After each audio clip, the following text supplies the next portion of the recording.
history is written by the victors. But what happens to the stories of those who lost?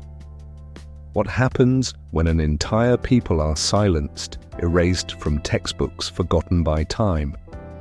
Some revolutions are celebrated, others are buried beneath the weight of oppression. This is Unveiling Hidden Past, where we uncover the suppressed rebellions and forgotten revolutions that shaped history. Today we journey to German Southwest Africa, modern-day Namibia, where an indigenous people dared to resist a foreign empire. Their fight was brave. Their cause was just.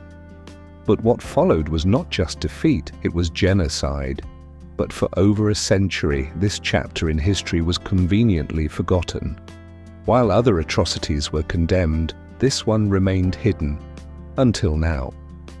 Join us as we uncover the Nama and Herero Genocide, 1904 to 1908. Germany's forgotten African Holocaust, a tragedy that still echoes in the fight for justice today. In the vast desert lands of Namibia, where the sun scorches the earth and the winds whisper through the sand, a tragedy remains buried beneath the shifting dunes. A forgotten genocide, a crime against humanity that for over a century remained overlooked in history books. Between 1904 and 1908, the German Empire carried out one of the first genocides of the 20th century against the Herero and Nama peoples. It was a massacre so brutal, so methodically cruel, that it would later serve as a blueprint for atrocities to come, including the Holocaust. Tens of thousands were slaughtered. Thousands more were driven into the Namibia desert, where they perished from starvation and dehydration. Women and children were sent to concentration camps, forced into slavery, subjected to gruesome medical experiments. Their lands were stolen, their cultures nearly erased. And yet for decades, the world remained silent. This is the story of Germany's forgotten African Holocaust, a dark chapter in colonial history that still demands justice. To understand how this genocide unfolded, we must first examine the foundations of German rule in Southwest Africa, a colony that was meant to be a model of German expansion, but instead became the site of one of history's most brutal atrocities. Unlike other European powers that had long established colonies in Africa, Germany was a latecomer to the colonial race. But when it finally planted its flag on the African continent, it did so with one goal: absolute domination. At the Berlin Conference of 1884, the great European powers met to divide Africa among themselves, drawing borders on maps with little regard for the people who had lived there for generations. This was how Southwest Africa, modern-day Namibia, became a German colony, one of the most prized territories of the German Empire. But to the indigenous people, the Herero and Nama, this was not a negotiation. It was a theft, a direct assault on their way of life. From the very beginning, Germany's rule in Namibia was built on a foundation of racism, exploitation, and violence. The German colonizers saw themselves as superior to the indigenous people, viewing them as primitive obstacles to progress. To justify their rule, German officials and settlers embraced social Darwinism, a twisted interpretation of Charles Darwin's theory of evolution that argued that stronger races were destined to dominate weaker ones. This ideology would later form the racial policies of Nazi Germany, but in the late 19th century it was already shaping colonial rule in Namibia. One of the most influential voices promoting this racist ideology was Eugen Fischer, a German scientist whose work focused on racial superiority. He conducted experiments on indigenous people, attempting to prove that mixed-race individuals were genetically inferior. His studies would later be used by the Nazis to justify the extermination of lesser races. But before the Holocaust, Fischer's racial theories were tested in Southwest Africa, where the Herero and Nama people were reduced to nothing more than test subjects and forced laborers. At first, German settlers arrived in small numbers, purchasing land from Herero and Nama chiefs. But as more Germans arrived, the purchases turned into forced acquisitions, and soon entire tribal lands were confiscated without compensation. Herero and Nama leaders protested, but their appeals fell on deaf ears. By the late 1890s, German law officially stripped them of land ownership rights, turning them into tenants and labourers on land they had once ruled. In 1896, a rinderpest outbreak devastated cattle populations across the region. The Herero, who depended on their herds for wealth, food and trade, were left impoverished. Instead of providing relief, German officials saw this as an opportunity to push the indigenous people into permanent dependence. Many were forced to sell their remaining cattle at unfairly low prices to German settlers, deepening their poverty. In a colony where cattle was currency, the Herero and Nama were now effectively bankrupt. The Herero, who had once thrived as nomadic pastoralists, were now confined to small reserves while German settlers expanded their farms. The Nama, skilled traders and warriors, saw their traditional trade routes taken over by the colonizers. Both groups were economically crippled, and German officials made no secret of their intent to push them into permanent servitude. By the early 1900s, life under German rule had become a nightmare for the indigenous people. German settlers, seeing the Herero and Nama as nothing more than a labor force, implemented laws that forced them into near-slavery conditions. One of the most brutal policies was the pass system, which required Herero and Nama workers to carry identification papers at all times.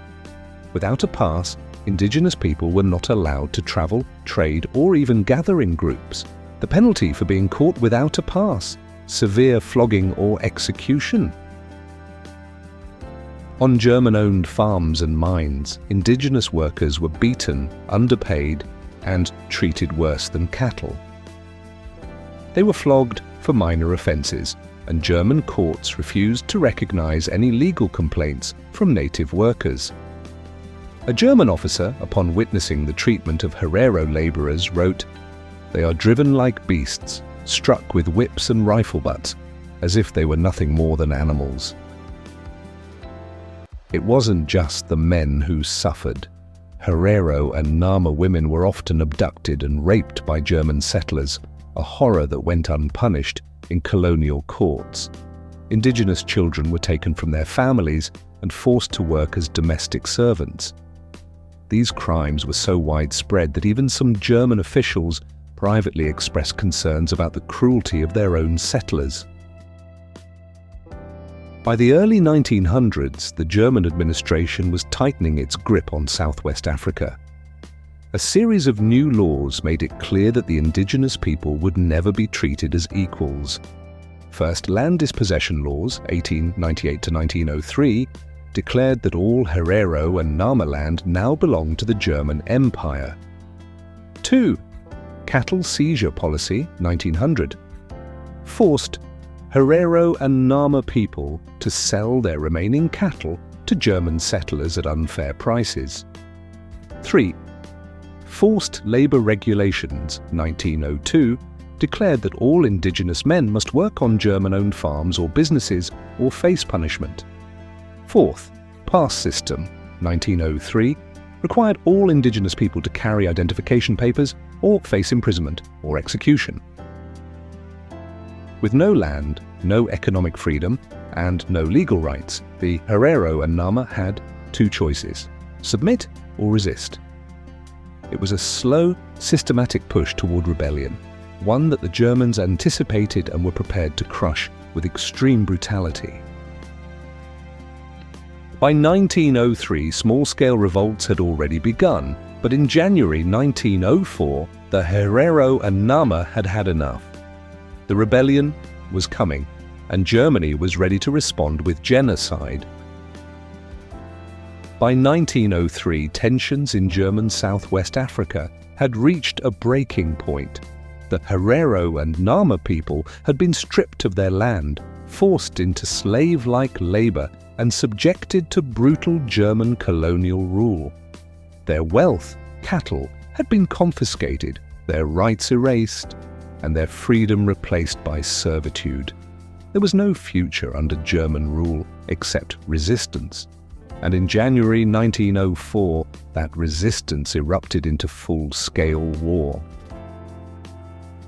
The first shot of the rebellion was fired by the Herero, led by Samuel Maharero, the son of a former Herero chief. Maharero, once viewed as a German collaborator, had tried to negotiate with the colonial government. But when it became clear that the Germans would never respect indigenous sovereignty, he chose war over submission. On January 12, 1904, Maharero launched a coordinated rebellion against German settlers and soldiers. Herero warriors struck at German outposts, farms, and railway lines, killing around 120 German men. But this was not an indiscriminate massacre. German women, children, and missionaries were deliberately spared. The goal was not blind revenge, it was a targeted resistance against German rule. At first, the Herero forces dominated the battlefield. They knew the land, they knew the terrain, and they used guerrilla tactics, hit-and-run strikes, ambushes, and sabotage. The Herero warriors moved in small, mobile groups, cutting off supply lines and isolating German forces. They captured weapons from German soldiers, using them against their enemies. But the Herero had two major weaknesses. First, limited modern weapons. Many warriors still use spears, bows, and outdated rifles. Protecting their people. Unlike the Germans, who fought with total war in mind, the Herero had to defend their families, cattle, and homes while waging war. For months, the Hereros seemed to be winning. German forces were caught off guard, their numbers too small to crush the rebellion. The Germans had underestimated their enemy until Berlin sent reinforcements. By mid-1904, the German government was furious. The colony was supposed to be a showcase of German expansion, not a battleground. Governor Theodor Witbooi, who had initially tried diplomatic negotiations, was removed. Instead, Germany sent a new commander, General Lothar von Trotha, a man infamous for his brutal military tactics in German East Africa. Von Trotha had one goal: total annihilation of the Herero.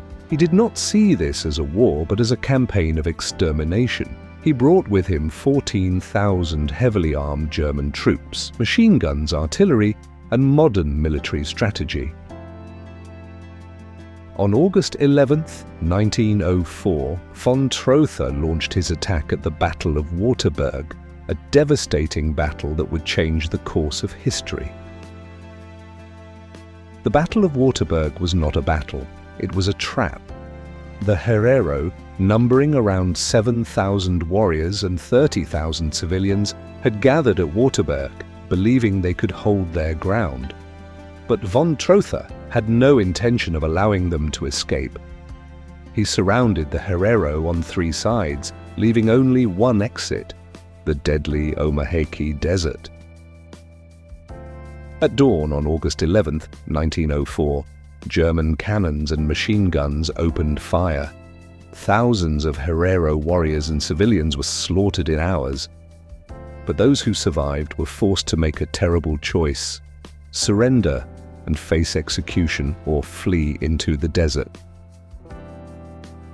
Von Trotha knew exactly what he was doing. The Omaheke Desert was a death sentence. He ordered his troops to poison waterholes, shoot at anyone trying to drink, and leave survivors to die of thirst. It was not just a military defeat, it was a calculated extermination.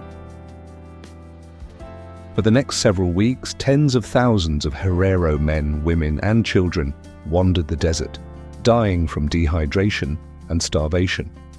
Some resorted to drinking their own urine. Others were hunted down by German soldiers and shot on sight. Of the 80,000 Herero people who lived in the colony before the war, only around 15,000 survived. While the Herero were being exterminated in the north, another group rose up against the Germans, the Nama. Led by Hendrik Witbooi, a legendary Nama leader, they launched a full-scale guerrilla war against German forces in 1905. Unlike the Herero, the Nama were more experienced in guerrilla warfare, using hit-and-run tactics to ambush German troops. At first, the Germans struggled against the Nama's superior mobility, but von Trotha, fresh from his slaughter of the Herero, issued a similar order: total annihilation. In 1905, he declared all Nama people would be hunted down, executed, or sent to concentration camps. By 1908, after years of brutal fighting, the Nama resistance had been crushed. Like the Herero, they were nearly wiped out. Half their population was either killed or sent to labor camps where they were worked to death under inhumane conditions. By the end of the war in 1908, the death toll was staggering. 80% of the Herero population had been exterminated, 50% of the Nama people had been wiped out, and tens of thousands were left in concentration camps. These were not the casualties of war, these were the victims of genocide. Von Trotha himself admitted his goal was not just to defeat the Herero and Nama, but to erase them from existence. This was Germany's first genocide, the first genocide of the 20th century. And yet, for over a century, it was erased from history. It took until 2021 for Germany to formally recognize it as a genocide, but even today, many of the descendants of the Herero and Nama still fight for justice. After the Herero and Nama resistance was crushed, the German campaign did not end. It simply changed form. No longer fighting a war, the Germans turned to a new method of destruction: concentration camps. The war itself had been brutal, but what followed was even worse: a systematic attempt to erase the Herero and Nama people from existence. Between 1904 and 1908, the remaining survivors, those who had fled the battlefield, surrendered or been captured, were rounded up and sent to concentration camps. But these were not places of internment, they were places of slow, systematic extermination. Of all the concentration camps, none was more infamous than Shark Island. Located off the coast of Lüderitz, this was a death camp in every sense of the word. Prisoners, men, women, and children were forced to live in the open, exposed to the harsh desert winds and freezing nights with no shelter. They were given almost no food, forced to work endless hours for German settlers and the colonial army. German guards beat, tortured, and executed prisoners at will. Many women were raped by German soldiers, and some were forced into sexual slavery. The official records of the German colonial administration showed a mortality rate of 90% in some camps. Of the 3,700 prisoners sent to Shark Island, fewer than 200 survived. Those who perished died of starvation, disease, exposure, and deliberate executions. Their bodies were dumped into the ocean or left to rot in mass graves. If dying of disease or starvation wasn't enough, the prisoners in German concentration camps were also subjected to horrifying medical experiments. The Germans used living Herero and Nama prisoners as test subjects for racial science, anatomy studies, and disease experiments. One of the key figures behind these experiments was Eugen Fischer, a German scientist who would later become a major influence on Nazi racial policies. Fischer's research in Namibia was used to justify theories of racial purity, experiments that the Nazis would later expand into their genocidal policies. German scientists decapitated Herero prisoners, sending hundreds of skulls back to Germany for study. Some prisoners were skinned alive, while others were infected with diseases to test their resistance. These gruesome experiments were funded and supported by the German state. For those who weren't killed immediately, slow starvation and brutal forced labor became their everyday reality. Prisoners were sent to build roads, dig railways, and work on German farms, but they were given no food, no medical care, and no proper clothing. A German officer, upon inspecting the camps, wrote, "The prisoners are nothing more than walking skeletons. They have been reduced to a state of living death." Many prisoners simply collapsed where they stood, too weak to continue working. Those who could no longer work were beaten to death or executed on the spot. German guards whipped and shot prisoners for sport, and officers openly bragged about how many natives they had killed. By 1908, the German government officially shut down the concentration camps, but not out of mercy. The reason? Most of the prisoners were already dead. By the time the camps were dismantled in 1908, the damage was irreversible. The Herero, once a thriving people of 80,000, had been reduced to fewer than 15,000. The Nama had lost over 50% of their population. Even after the war ended, Germany passed laws banning the Herero and Nama from owning land or cattle, ensuring that they would never recover. Survivors were forced into permanent servitude, unable to reclaim their homeland. And yet, despite the overwhelming evidence, for over a century, Germany refused to acknowledge this genocide. It was a crime buried in history, until the survivors and their descendants demanded justice. For decades, the genocide of the Herero and Nama was erased from historical records. It was buried beneath colonial narratives, lost in Germany's imperial past, and overshadowed by the horrors of later atrocities like the Holocaust. The extermination of 80% of the Herero people and 50% of the Nama was a crime without justice, a tragedy without acknowledgement. Unlike other genocides, there was no Nuremberg trial, no global outcry, and no immediate reckoning. Even as Germany lost its African colonies after World War I, the atrocities committed in Namibia remained a dark secret, left unspoken in German history books. The Herero and Nama were left shattered, stateless, and stripped of their ancestral lands. They were banned from owning land or cattle, their only means of survival. The survivors, scattered and impoverished, were forced to live as servants on land that once belonged to their ancestors. But the descendants of the survivors never forgot. Over the decades, they fought for justice, for recognition, and for reparations.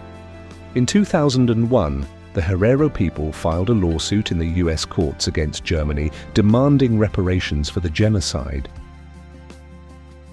They sued Deutsche Bank, which had financed the German colonial administration, and the Würmann Line, a shipping company that had transported enslaved Herero and Nama prisoners to concentration camps, but the German government refused to acknowledge responsibility, arguing that colonial-era atrocities were not covered under modern international law. For years, Germany's position remained unchanged. No recognition, no reparations, no apology. Even when former German minister Heidemarie Wieczorek-Zoll gave a speech in 2004 admitting Germany's moral responsibility, she deliberately avoided using the word genocide. Without that legal admission, the Herero and Nama had no claim for reparations.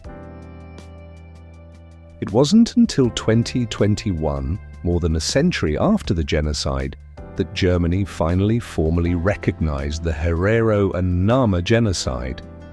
After years of political pressure, Germany agreed to a €1.1 billion reconciliation package with the Namibian government. But there was a catch. The agreement did not include direct reparations to the descendants of the victims. Instead, the money was designated for development projects, which many Herero and Nama people saw as an insult. The genocide was committed against their ancestors, yet the compensation was going to the Namibian state, not the affected communities. For many, the so-called reconciliation package felt like a modern version of colonial control. Germany deciding once again how Namibia should use its money without direct reparations for the victims. Genocide is not just about numbers, it is about erasing a people, a culture, a history. The Herero and Nama were not just killed. They were systematically removed from their land, from their heritage, and from the historical record itself. Colonialism did not just take their lives, it tried to erase their memory. But why does this story matter today? Because history repeats itself when we allow the past to be forgotten. The world said, never again, and yet genocides continue to happen in Rwanda, in Bosnia, in Myanmar, and each time the world watches, then moves on. The silence that allowed the Herero and Nama to be erased still exists today. The fight for justice is still not over. The descendants of the Herero and Nama still demand reparations. Their ancestral land is still in the hands of those who profited from their suffering. And Germany's acknowledgement, while a step forward, remains incomplete. True justice is not just recognition, it is reparation, restoration, and accountability. If we fail to remember, if we fail to demand justice, we are complicit in the continued erasure of those who suffered. This is not just Namibian history, this is human history, this is a story the world must know, a story that must never fade into obscurity again. What do you think? Should Germany do more to atone for this genocide? Should the international community demand greater accountability? Let us know in the comments. If you found this video insightful, don't forget to like, share, and subscribe for more untold stories from history's shadows. Until next time, keep questioning, keep uncovering, and keep remembering.